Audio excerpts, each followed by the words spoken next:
Hey guys, hope you're having a good weekend. Like every Saturday, I'm here to talk about an episode of an animated superhero TV series. Today, I'll be talking about the Batman Beyond Season 2 episode, The Last Resort. If you haven't seen the episode, I'm about to spoil it, so go watch it before you watch this video. Or maybe you did see the episode a long time ago, but you forgot what happened, and so this video will be a good reminder for you. And before I get into the review itself, I will quickly sum up the plot, so be warned. Terry's out patrolling when he chases down a hovercraft piloted by one of his classmates. We cut to a commercial from a Dr. Wheeler who makes a speech about how parents should check their kids into the ranch for their own safety. This results in most of Terry and Dana's classmates being sent away, so their friend Chelsea sends a complaint to the principal. This is apparently enough to get her sent away herself, and so Terry begins investigating the ranch. He quickly finds out it is not at all above board, and Wheeler is using illegal methods to essentially brainwash the kids that he has in his care. After infiltrating the school with a secret camera, Terry is caught but is able to stage a breakout to help free the prisoners. Cue credits. One of the big things that caught me off guard with this episode was that Terry, Dana, and Max all talk about their friend Chelsea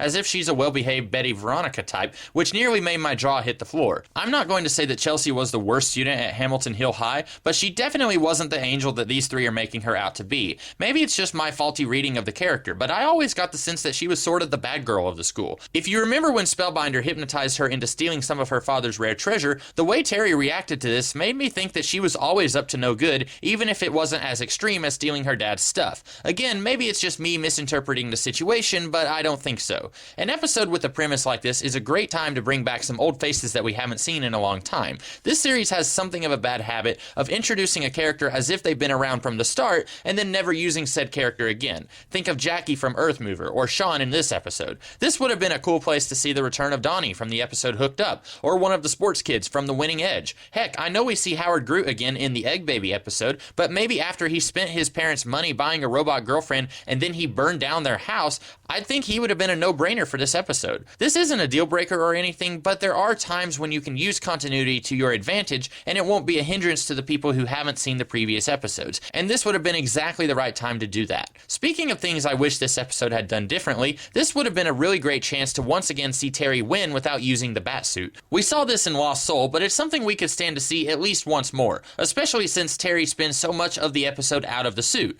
The episode acts like Terry gathering evidence as Terry is crucial to bringing down the ranch, so when Terry sets up the jailbreak, why not take this concept all the way? Of course, you really couldn't have had Terry save Dr. Wheeler from Sean pushing him off a building if you removed the Batsuit from the climax, but I don't think that really would have hurt the episode in any meaningful way. I was hung up on one thing when watching this episode, and it may seem pretty minor, but the entire episode hinges on it, so it was hard for me to let it go. But Batman is spying on the ranch and is recording Wheeler doing his thing and brings the evidence to Bruce. Bruce says he can't do anything with this because the police will want to know where he got the evidence. Okay, but Batman is on pretty good terms with the commissioner of the police department, right? Just a couple of episodes ago, we got affirmation that Terry and Gordon are on pretty good terms with each other and still trust each other even after she hunted him down for a crime that she thought he committed. I know if Terry acted logically and brought the evidence to the police commissioner who he is on good terms with, then we wouldn't have an episode here. But that's a problem that needs to be fixed. All that needs to happen is for Bruce to say something like, Barbara may tolerate your vigilante activities, but she won't rally the entire force based on evidence that you bring her. This might still be iffy, but it'd be better than nothing.